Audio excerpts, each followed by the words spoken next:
Hello, this is Langi. I feel like I need to reintroduce myself because I've been MIA for a very long time, not by choice, but by circumstances, which I would like to break down in this video. When this year started, I had a lot of energy, a lot of excitement because I've been off YouTube for a very long time.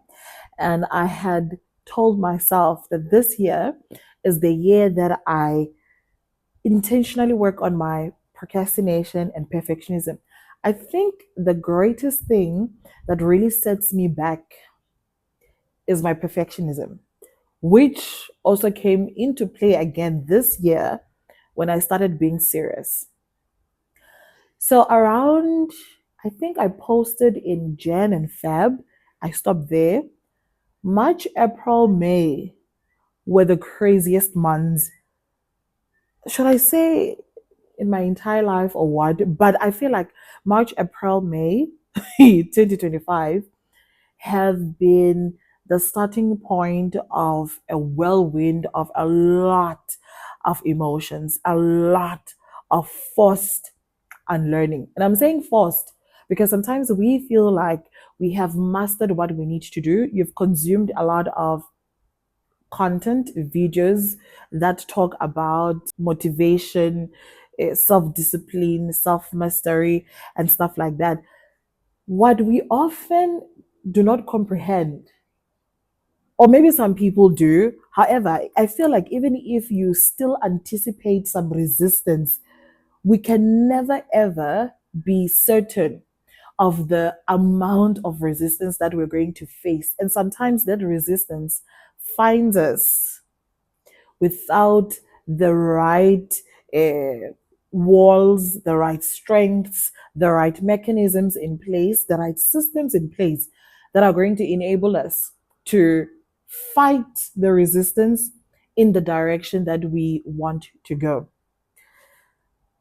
Was it March or April this year? I'm trying to recall. There was a time where a lot of people were speaking about the retrograde. I think it's the retrograde, retrograde. Yeah, potato. I started to feel like perhaps I fell victim of that thing because what a lot of people were explaining about that phase, about how things were falling back into default, a lot of things were falling apart so that they can be renewed, a lot of self introspection. A lot of people, it was required for them to go through self introspection and also relationships, any form of relationship that are formed on shaky grounds, shaky roads. That was the time where they got tested. And hmm, I can attest to that because my friendships got tested. I'm thinking about the relationship that I had with colleagues. I think they also got tested, but more so because who I was as a person and my character was getting tested. Last year, not last year, okay, when I was doing YouTube videos, when I was still consistent many months ago, I kept talking about our own personal identities and the nice girl syndrome, something that I believe I suffer from, which is very ironic given that I'm a people's person. And I used to believe that I am extroverted until I realized that there are just days where I just don't want to deal with people. Like, I just want to stay in the house. Like, let me stay in the house alone and be by myself and I'll be fine. And that's when I realized, okay, maybe I'm an ambivert. I can make people laugh. I think it's but I guess that's if you also share the same sense of humor. So someone would ask themselves, how is it or how is it possible that someone like that can struggle from the nice girl syndrome? So the essence of the nice girl syndrome is you're always prioritizing other people's comfort, other people's priorities, let people override your boundaries just because some it's because you're afraid of confrontations, others it's because of low self-esteem. And low self-esteem is so tricky because they are outright symptoms. Is symptoms the right word? But like they are outright let's just use symptoms for now, okay?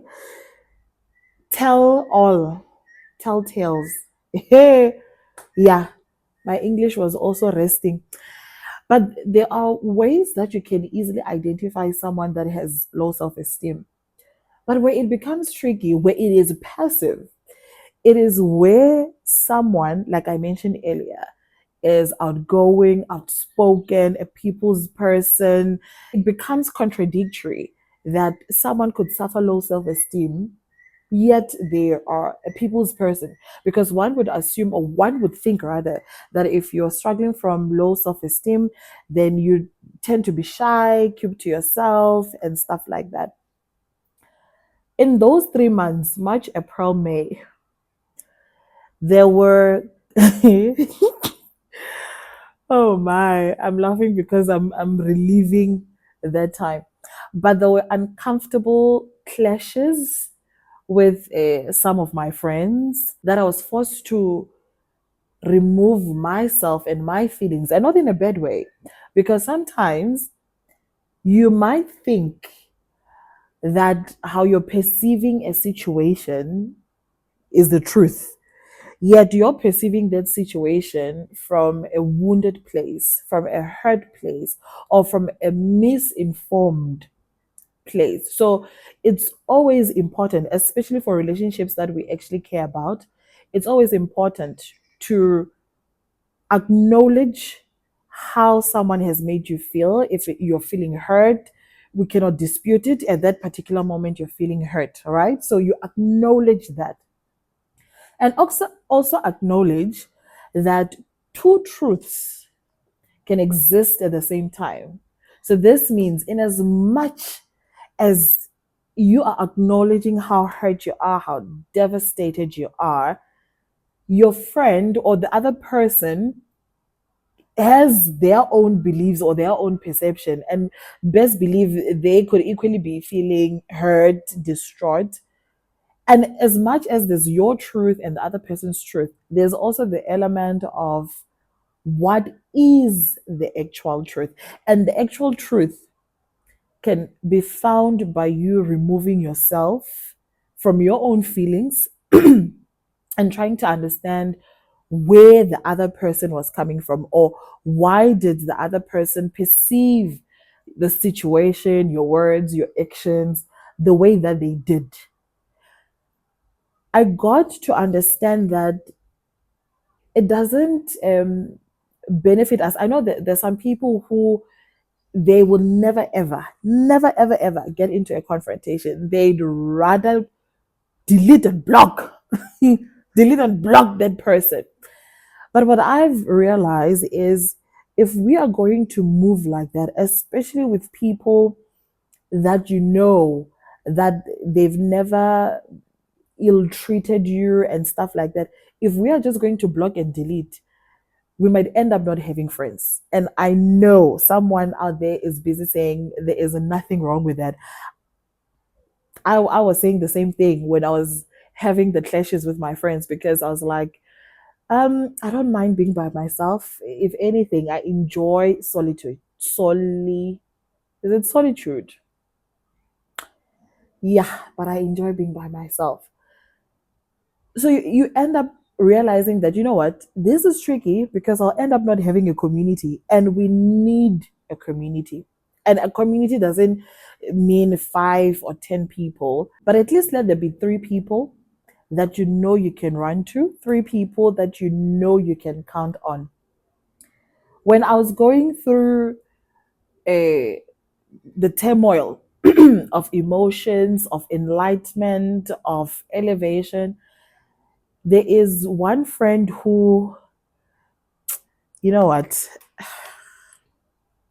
yeah, let me not get too emotional, because I'm just realizing how everything happens for a reason, and how the people that we have in our lives serve a particular purpose, whether that purpose is for you to address your traumas or to fight your generational curses or to make you see the world in a different way for your own elevation and upliftment. It will be known by you because you will understand what each person or what role each person is playing in your life at that particular time. So I have this other friend that I had called some weeks ago, and she didn't manage to get back to me. It happens, it's life. We get busy, we forget. Funny enough, the day where I was so hurting because I was in denial that I had, you see, growth is uncomfortable. It's uncomfortable, and we cannot do away with the discomfort. If it's not uncomfortable, there is no growth happening there because it needs to be uncomfortable because it is challenging the safety norms that you had or the safety net. So you now need to step out of the safety net that you were in and tackle things head on for what they are and tackle your hurts, your traumas, whatever it is, for what they are and acknowledge where they're actually coming from.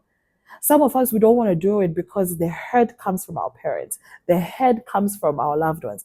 The hurt comes from our friends that we trusted the most. So you do not want to deal with it because it's uncomfortable. You do not want to accept that this person made you feel like this and that person made you feel like this, irrespective of whether it's your interpretation or it's a fact.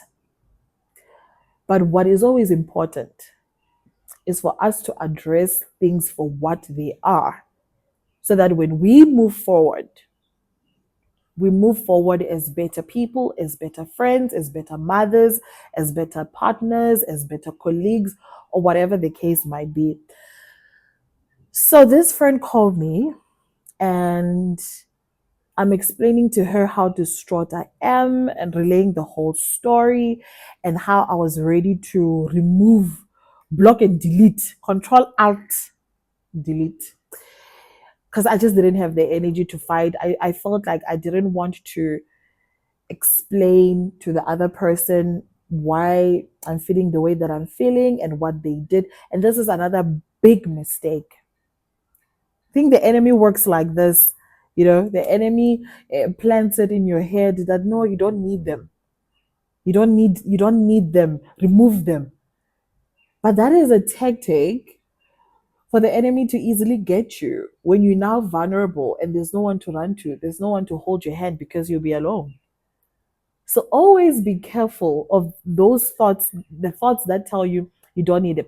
And I'm not saying that this applies to people that intentionally hate you, people that just intentionally make you feel sad, cry.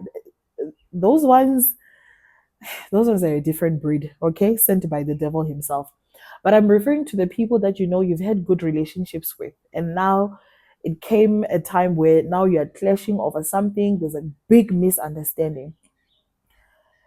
The important thing that this friend of mine told me was like, I think you need to do a relationship uh, assessment with everyone that you have, your friends, your parents, everyone. But I mean, in this case, of course, it was more relating to my friendships.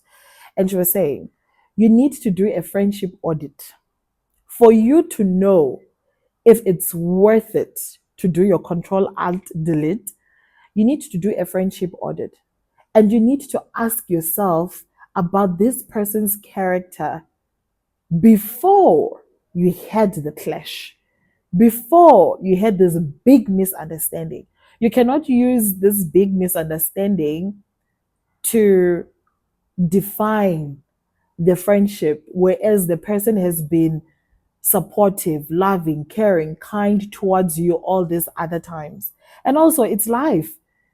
If we are not arguing, if we're not having different perspective, then that means someone is sulking up to the other. Someone is being a yes ma'am, yes sir to the other, because you're not expressing your needs, you're not enforcing your boundaries for the sake of making other people comfortable and pleasing them. So that was the case. And I'll forever be grateful to this friend, because after she has said that, that is what made me realize that, you know what, there's no need for me to be dramatic. We had a misunderstanding. We held different perspectives. It does not mean the other person is a bad person. And also, it was a learning curve for me to understand that in situations like this, I react like this. So this person is more likely to also react like this. So just for the sake of the friendship or the fake sake of peace, this is how I need to carry myself, or this is how I need to communicate my needs to the other person so that they also understand where I'm coming from, to avoid unnecessary clashes. So, in a nutshell, that was March, April, May. There was a lot of hard reflections, a lot of, oh, yo, just talking about it, I feel like that energy is trying to come back. Woo! I resist you in the name of Jesus. It was so heavy. It was so heavy. So at that time, I couldn't do any videos. I tried. I would do some videos trying to escape reality. Then I wouldn't have the motivation to edit them, to even look at myself because I was so disappointed. There was a lot of grieving that I had to do.